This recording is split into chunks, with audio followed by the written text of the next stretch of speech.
Hello everybody and welcome to my channel. Today we are reading I've already read it technically. I've already read it. We are starting we're so behind, the March 2024 book club, the Lazy Book Club pick, which is A Good Girl's Guide to Murder. I almost said How to Get Away with Murder because that's what I've been rewatching on Netflix at night. When I'm like reading, I'll just put that on in the background. So that's what I keep calling this. I keep calling this How to Get Away with Murder because it's confused in my brain. But we are reading A Good Girl's Guide to Murder. This came out in 2019. Which is now 5 years ago. That's a long time. That's a long time. And it is following our main character, Pip, who is doing a interview style kind of thing. Like, the book is written in interviews and capstone logs and stuff like that to try and figure out if this boy, who was never convicted, killed this girl who went missing. So that's the drama. This is a young adult mystery thriller. I'm so excited that you guys picked this because I've been dying to read this. I've had this on my bookshelves for a really, really long time, and all I hear is good things about it. And once a book is hyped to a certain level, sometimes you're just like, do I want to read it? No, I'm just gonna keep putting it off. I'm gonna keep looking at it and keep putting it off. So I'm so excited that you guys actually picked this. And I know a lot of you have already read it. You mostly just really wanted me to read it. It's kind of like the Raven Boys. No one's been asking me for the Raven Boys lately because I totally forgot about that. But I have been asked as many times to read this as I have the Raven Boys. So yeah, we're gonna be reading A Good Girl's Guide to Murder and thoughts and things. And I think this is kind of a long one because I had a lot of thoughts and feelings as we were going through this book. That is the little intro. Welcome to the Lazy Book Club. Spoilers start here. This is full spoilers. After this point, it just goes. It goes. There is not a point past this point that has no spoilers in it. If you've never been to the Lazy Book Club, I forgot to intro with that. We pick a book to read every month. I don't remember what the pick is next month. I know The Familiar and A Fate Inked in Blood are the two next books that we're reading. I just don't know which one is in which month. I don't remember which one is which month. And then I have a surprise pick for June. So, yeah. I'm not letting you guys pick in June. I already have my pick for June. So anyway, how it works is that I read the book. I go through all my thoughts and feelings as I'm reading the book. Feel free to DNF at any point. I have DNF'd two of our book choices. Both of them were the right decision for me to DNF. But yeah, if you feel like you need to DNF it, go ahead. Anytime you want to read it, you don't have to read it in the month that we pick. You can read it the next month. You can read it way ahead in advance. You can read the book next year and just come back and comment, and hopefully I'll remember the book in a year's time. I still get comments on videos from book club stuff we did last year about their thoughts and feelings about the books that they finally get to. So that's cool. That's kind of why it's called the Lazy Book Club. This is a very lazy, chill format for people who don't exactly want lives. I do eventually want to start a Patreon. It'll be on the lower price wise because everyone has Patreons. I'm part of a couple myself, but I eventually want to get to the point where I start a Patreon and do some lives on theirs for the books while still putting out the long arching form video on here. But I don't know, that is kind of way far in the future, so that just depends on things. But yeah, so that is the Lazy Book Club. Anyone is able to join. Just put your thoughts and feelings down in the comments or just enjoy the video and like or thumbs down the video if you like or don't like it.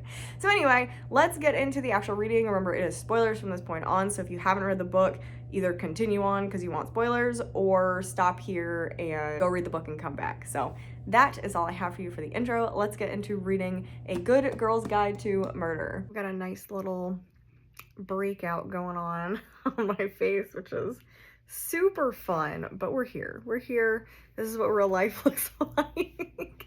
It's pretty early Thursday morning. Again, I'm super behind on this, but I did end up getting the audiobook for the book, so I'm reading it physically mixed with listening to the audiobook because it's definitely got like a lot of really cool mixed media and it feels like listening to a podcast.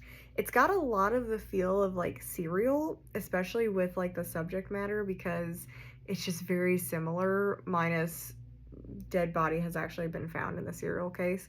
If you don't know anything about Serial and you read this and are interested in listening to like a real podcast about true crime, Serial, Serial AL, I think. It's really good. It's about a case where this boy was convicted of killing his girlfriend, and the podcaster basically goes through all of the evidence and all this stuff, and she talks to him and family members and all these people because there are some suspicious circumstances surrounding the actual conviction, and it's like they picked him without looking at anybody else and ignoring a ton of other evidence that suggested it was like a different boyfriend at the time. And it's a very complicated case. It's really, really good. There's been some like current updates. I haven't kept up with it as much, but I'm about 19 pages in. I am on chapter 3, and I feel like this is gonna be very similar. It feels very true crimey, and like you're trying to solve it with her, which is really, really cool. I'm really liking that perspective. I feel like I'm really like kind of bored with the traditional thriller mysteries I've been reading. I just haven't been enjoying them because it feels like the narrator's like hiding stuff from you, and I'm really enjoying like going along with the whole story with our narrator, which is really cool. So I think this is going to be really fun. There's a lot of really interesting information already. I'm already suspicious of the two female best friends, just because that is a common trope that happens in regular books, is jealous best friends of boyfriends, stuff like that. And they were very involved with getting the missing stuff out over social media and stuff. So they are possibly suspects. Obviously, so they said that the boyfriend Sal was the main suspect, but he died before the police could charge him, arrest him, etc. So in the public opinion, he did it because there was no trial to show like his innocence or his actual guilt. So I'm also so that's interesting. It's interesting because she won't be able to talk to him because he is dead. I also don't believe that I don't not believe it, but in the book it says that he supposedly unalived himself, but the method is really strange.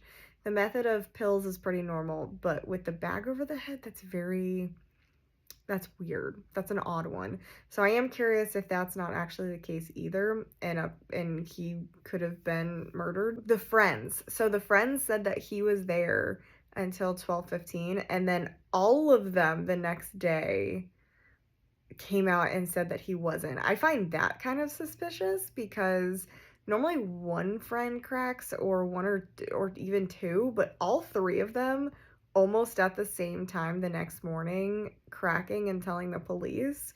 The only thing I can think of is that like there were parents involved, and the parents were like, no, he wasn't actually there, you need to tell the truth, and all the parents talk to each other. Or that seems weird. That seems weird that all three of them like recanted their statements. So I am suspicious of that. I'm suspicious of the friends, and I'm suspicious of the unaliving. So that's where I'm kind of at right now. I'm really curious. And her body hasn't been found. So I'm curious if it's going to be a case of her body's found halfway through the book, or it's going to be like a situation where she planned all this stuff and she's actually the bad guy. I don't know. There's some things you can do with a missing persons case that you can't do with just a straight up murder case. So there's a lot of interesting things that could happen. I am enjoying the podcast format, the mixed media format a lot. I'm really liking the audiobook so far. So I'm going to probably take my dog for a walk. His walks are super short. He hates going for walks. So I'm going to listen to that while I go walk him and probably do stuff around the house. I got to do laundry. I got to do like little things here and there. So that's what I'm probably going to do, and I'll update you when I get a little bit further in the book. This is probably going to have a lot of updates, shorter updates. Like this is a longer one kind of introing the book. It's going to have probably a lot of shorter updates when my opinion changes about things and stuff.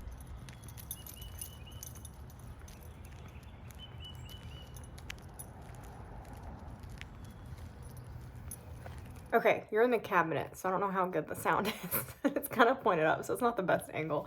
But yeah. Oh yeah, you guys haven't really seen it. This is the kitchen, the small kitchen in our temporary living thing.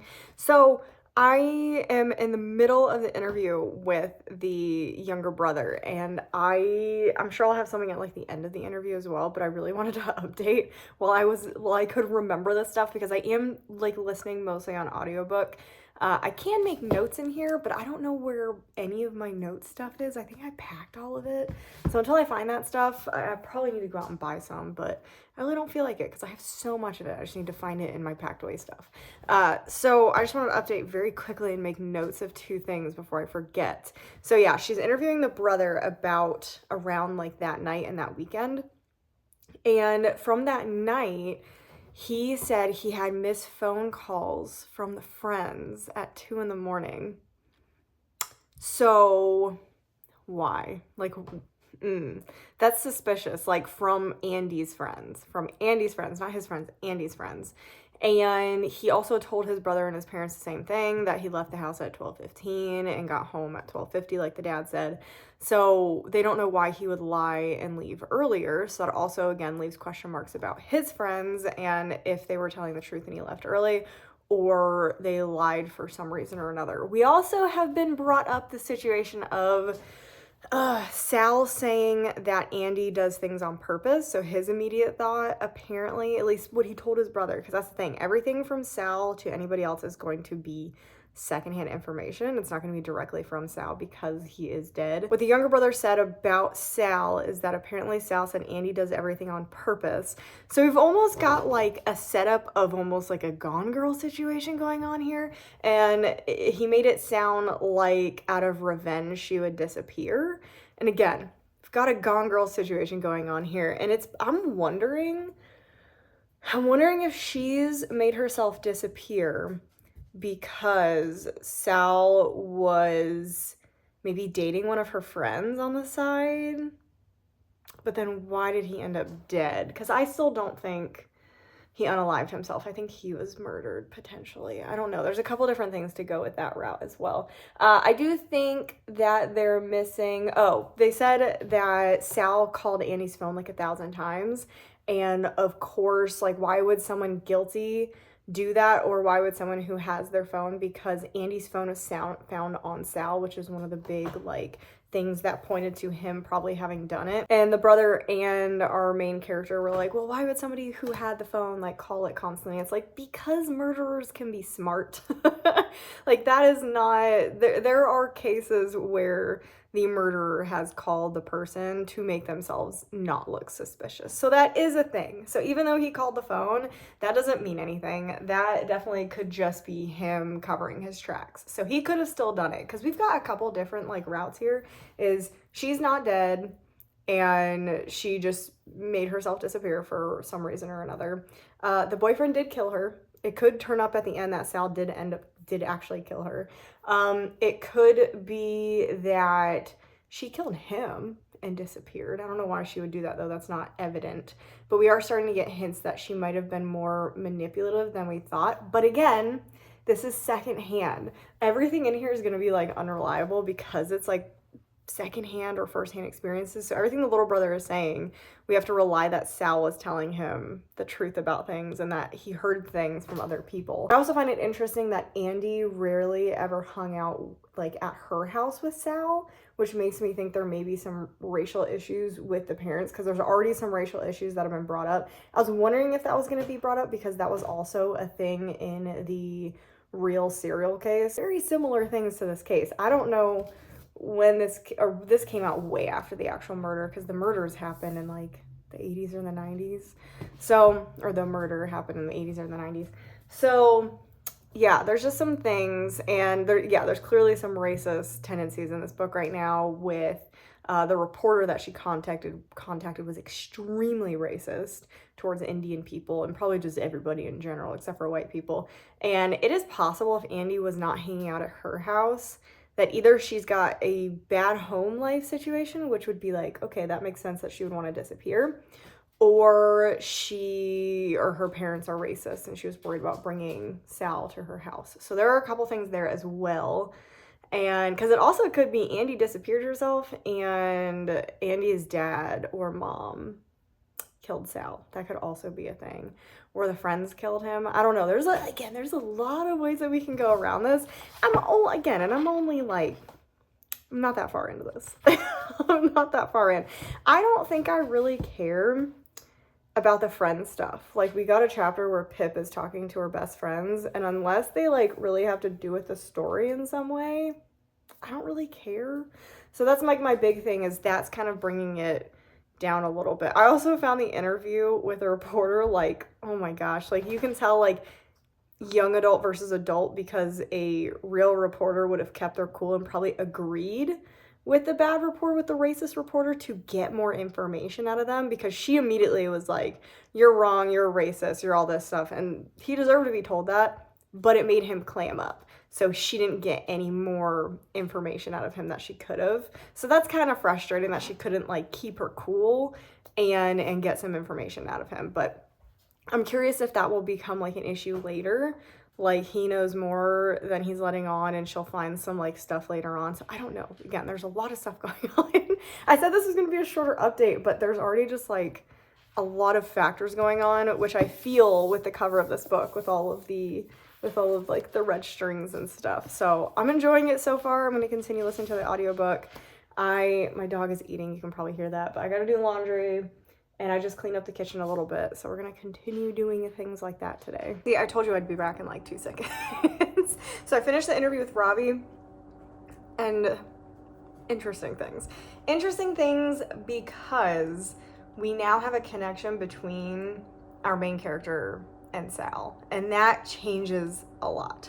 Because at first, this seemed like she didn't have any type of like connection to Sal and the family and the case. So it was like she thinks he didn't do it because of these so-and-so reasons, but now we know it's personal reasons because she just knew him, which means like it means some. Like if you know someone for a long time, you can't imagine them killing somebody. That is saying something, but at the same time, there's Ted Bundy and no one who knew him thought he was capable of murdering tons of people. So it's a situation now of, oh, she thinks he didn't do it because she was around him, because her best friend Kara's older sister Naomi was friends with him. My dog is barking. I don't know what he wants. Or not barking, but he's huffing. He's like really close to barking.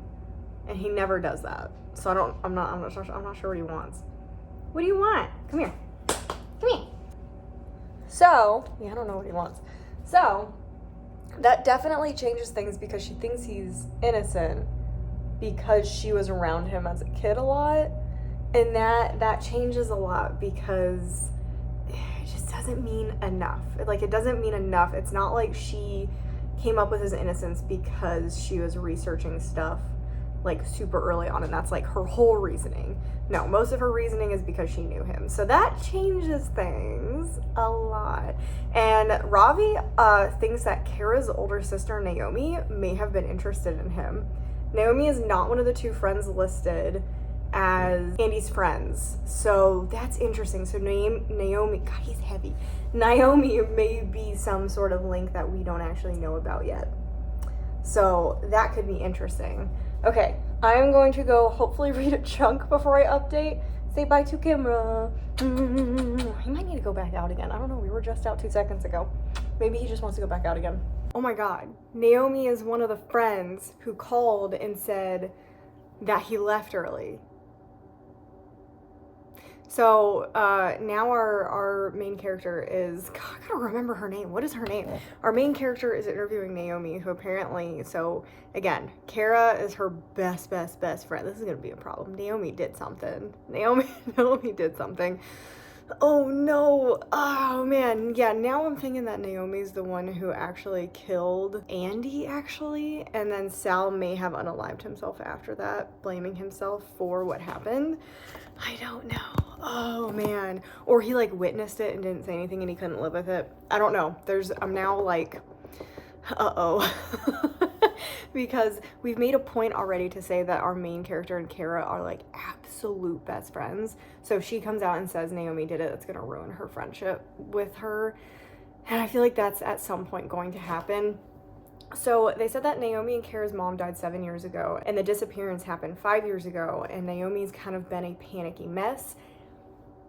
I'm thinking that she either lied to the police, and that's one of the reasons she's panicky and she's too afraid to say, yeah, I lied, he actually did leave at like 12:15, or something else is going on, or she killed Andy and that's why she's a panicky mess, and the mom dying is kind of like a cover for it, potentially. Or it could just be as it seems, but she is very nervous, and I wanted to get this on record before the actual interview started. Oh my gosh, I'm gonna have so many updates. Because there's I feel like this is the most interesting book to read. This is so interesting already. Like, I'm so in it because it feels very real, as long as we're doing mostly the interviews and talking about the murder case. Again, I don't really care about the backstory, but apparently it's going to be important, it now seems like. Yeah. Brain's going a little too hard, I think, this morning. It's working a little too hard. I kind of was right. I was thinking that Andy was seeing somebody, and I had a theory. I didn't want to say it because I really didn't want it to be like true, but I'm thinking that Andy was seeing Kira and Naomi's dad. Yeah. And that would give Naomi like legit like reason, because Naomi was missing from the party. I think Naomi found out about the dad and Andy, and Naomi went to confront her and killed her, and Sal potentially knew, and potentially Kira and Naomi's dad killed Sal. Yeah, I'm pretty sure Andy was seeing Kira and Naomi's dad, though. That's awkward. And I think all the money that she was getting was from, yeah, I agree with our main character that Andy knew the dad was having an affair, like her dad was having an affair, and she was basically being bribed by him to not say anything. So that's, I think, how she got all of her money, and that's why they had a tense relationship. So there's just so much information in this. I'm gonna stop talking now because that awful sound, I'm sure it's conveying to the video, and I just want to keep reading. Okay, I am listening to it. The audio experience is really good. I just keep checking with the book because there are like, there's maps sometimes and stuff like that. So if you do have the audiobook only, I definitely would check to see if there's some like extra like attachments and stuff. See if you can see the other stuff, because there are some very interesting maps. There was a map that's made in the book about the timeline and how he would do it and what he would do. So okay, this is a really bad angle, but I don't care. I am on chapter 16. I'm finishing up chapter 15. We just had the transcript with Andy's sister's best friend, because Andy's sister wouldn't talk to Pip. See, I got her name right this time. And Pip was just talking to Becca's best friend, and Becca's best friend, loose lips. Loose lips. We got a lot of information from Becca's best friend, who, again, I can't remember the name. I'm much better at remembering names if I actually physically read it. I'm really bad about remembering names if I'm listening to it audibly. Yeah, you got it. Anyway, I actually had a thought that Max was involved somehow, because when she described him, let me get this more centered a little bit. When the author described Max, she described him as blonde, pretentious looking, and I'm like, if this is like other young adult books, then just from that description, he's gonna be involved in something. Like, he has to be. Like, if you look like that in a young adult book, in something that has drama, you're gonna be involved in the drama. So the fact that she was flirting with Max is interesting, but she said that she was involved with an older guy, which is why they think it's possibly that Dan guy. I can't remember how he's related to people. I'll figure that out again. He's someone's older brother. I can't remember. But Becca, and Becca's dating that stupid reporter, which explains why he's very aggressive, I think. But yeah, the best friend brought Max, and then she brought up all this information about Becca, and saying Becca really wanted to be like Andy and all this stuff, and started dressing like her, acting like her. I'm suspicious that she slept with Sal, potentially. And that has something to do with Andy's revenge. But I don't know. Like, I feel like it's gotta be Sal, right? Or she could have slept with Max when Andy wasn't hanging out with Max, because Max wants Andy, so second best option is Becca, who is acting and looking like Andy. So there's definitely something with Becca and who she slept with, and there's something going on with that. There's something going on with that. I don't know for sure. I don't know anything for sure. This is like, there's so much drama in this. There's so much going on. This is addicting. It's addicting. I'm literally just sitting here listening to stuff, and I normally can't do that. I have to like do other things. I'm literally just sitting here listening to this book, which is very impressive. So I'm gonna continue listening. I really wish I had brought up Max earlier, but I was like, there's no way. Like, there's no way this will be. Yeah, I should have gone with my gut instinct that something was going on with Max. So yeah, okay, that's where we're at. My fan is on my computer, so you might be hearing that, but there's lots of noises, lots and lots of noises. Hopefully I can fix that later, but yeah, that's the update. This book is trying so hard to convince you that she is dead, but we just got to the inn that Andy, you can hear my husband in the background, that Andy was apparently going to meet people, and oh god, my dog's about to start barking too. This is becoming chaotic. And the old woman who runs the inn, who apparently also has Alzheimer's, swears she saw Andy like literally just last week or 2 weeks ago. And the book is trying its hardest to convince you that she is dead, but I'm like, I'm pretty sure she's alive. And this is just, oh, you can see me in the background. And this is just a, like, again, a Gone Girl type of situation. So that's what kind of I have as an update. So yeah, there's a lot going on. There's so much happening right now. I'm not crazy that I think it's Andy, right? That Andy's orchestrating literally everything. I don't know why it's not focusing. Like, my face is right here. What else are you focusing on? Like, there's nothing else. It's Andy. Andy's the one who texted them all, and I knew it. I know those little shits were lying. Like, I knew they didn't all just decide to come forward about his alibi. No, I knew it. Andy's the one who did it. Like, I feel like Sal did something to piss Andy off, or Andy got in trouble and needed to disappear, and she needed, like, a scapegoat. And I don't know, but I don't know the reasoning yet. But although, again, I think it has to do with her sister. I feel like Sal slept with Andy's sister, Becca, and Andy found out and wanted to punish Sal and came up with this elaborate plan for no reason. Again, I think it's a Gone Girl situation. I'm sorry if this ruins Gone Girl for you, but it's an old book, and it's been out in movie form for a while, so I'm sorry. But I think Andy orchestrated this. I think she's the texter. I think she's the one who's threatening Pippa to stop looking into it. And I think she's the one who told Sal's friends to lie to the police and say that he left at 10:30 instead of 12, whatever. Yeah, I feel like Sal was killed by Andy's dad or something like that. I think that ended up being that happening afterwards. I don't know.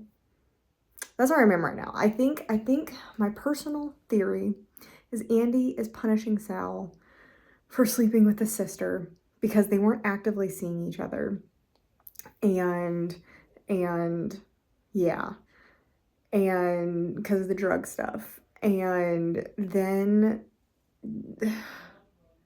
Andy's dad, thinking that Sal killed her, killed Sal and made it look like unaliving. So that's kind of my theory right now. I'm at about 250 pages, so we'll see if there's anything else that I update. Like, obviously, if my theory changes, but with about 130 pages left, that's kind of where my mind is. Like, I always thought Andy was alive. It just seems like one of those books that Andy is still alive. I would actually love it at this point if she really wasn't alive and I was totally wrong. Like, I want it to come out of left field but make sense. Like, I want this to be like this crazy ending that I'm like, oh my god, because I'm not loving the drug stuff. Like, that kind of lost me a little bit. Like, my interest waned a little bit when we were getting into Annie being involved in drug related stuff, and it made sense, but it lost me a little bit. I'm back in it now that I know that I was kind of right about Sal definitely not having done it. And again, that is my current theory. I hope it's totally wrong. I hope it's like absolutely crazy, but it makes sense. 5 seconds later, and literally they're talking about Naomi finding a phone that is a pay-as-you-go phone. So I mean, that sounds like a burner phone to me, so that's interesting. I don't know what that means, but now I'm thinking Naomi did have something to do with it, which was like one of my original thoughts. So I don't know. Oh my gosh, what if my original thing was true and it's still Naomi and Kara's dad that had something to do with Andy's disappearance? Because again, Andy had a burner phone somewhere. Oh no, because that burner phone would likely be on her body. So it could be Kara and Naomi's dad that did do something. But I doubt he's the one texting, so I don't know. I don't know. I don't know. Again, I hope it's surprising. This adds a little bit of a thing. I hope that seems something important. Like, that seems like such a little detail that is going to be something that comes up later. The number of people who told me to read this and that I was going to love it and that I was going to be 5-star, I don't trust you anymore. Whoever said that, I don't trust you. I don't trust you. Like, yeah, it was an ending I was kind of suspecting, but in like, it was like the worst out of all of the options. The light's gonna be so weird in here, I'm sorry. This is the 3. This is the 3. I don't think this did anything particularly interesting, like at all. Well, okay. The story format, the beginning of the book, really, really good. The second it got into the drug aspect of things, it really did lose me. It lost me a lot. And then you throw in there the fact that they kill Barney, the innocent golden retriever, for no reason, in like kind of a gruesome way. Like, drowning is one of like the worst ways because that's just ultimate suffering. So the fact that Becca let the dog go in the middle of the night and the dog dies still, it's just, there's no purpose to that, and it literally makes me not trust an author, like, their judgment, because it's so completely unnecessary, and it takes away from the story, like, completely takes away from the story. I also thought the end was just kind of super anticlimactic to have all of this, like, story and build up, and then it turns out to be the most obvious of the characters, like, they were the characters that I, like, pinned at the beginning of the book. Like, Max, R-worded, Becca. That was originally what we thought it was, because Max is the pretty preppy boy and different than everyone else. So classic, so ultimately classic. You have Becca, the jealous younger sister, who was trying to tell her older sister about something, and she shoved her. Again, pretty obvious. Like, it was just such a thing, like, oh, Andy was always this, and it's like, well, his sister's probably involved somehow, and she was. And then you have the obvious teacher relationship thing that I pegged from the beginning. It's just... So yeah, ultimately my final guess was way wrong, but my original, like, hoping it wasn't that stuff was right. So I'm just kind of confused why people really love this book. Like, it's a weird one. It's a weird one for me because, again, I really love the beginning. I think the audiobook was really, really good. But the end was just... the last 100 pages were not very good. I feel like we could have done so many different interesting things. This could have been super unique and interesting, and to me, it really just felt like a generic, like the overall, like, storyline ended up feeling like a generic young adult mystery. Like, that's just what it felt like. I'm not probably gonna continue in the series. I'm undecided. I feel like when people talk about this, if you've read the second book, obviously don't tell me what happens, but if you feel like it's better than the first book, but I feel like everyone really liked this first book. So I'm very confused. And, like, this is one of what Meg with Books is, like, favorite books. So I'm just sitting here like, I think my expectations were too high for, like, what this is. And I feel like that was maybe the major problem. I don't know. I feel like you could tell my excitement was dwindling as the book was going on. Like, I started off super, super excited and really into it and thought it was really, really good. And then past the halfway mark, like I said, when the drug stuff came up, I was just like, so this is like every other story about things. I really wanted there to be something like where Andy wasn't actually bad. I feel like it's just, and this is an older book, right? This is, what is this? 2019. Okay. I should have known that because I think the murders happened in 2014. So that would have made sense 5 years ago. Yeah.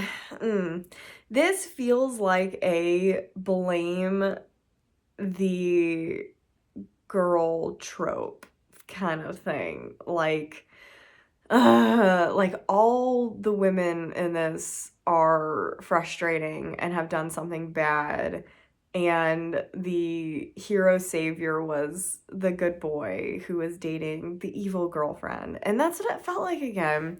And I'm so sick of seeing that in books.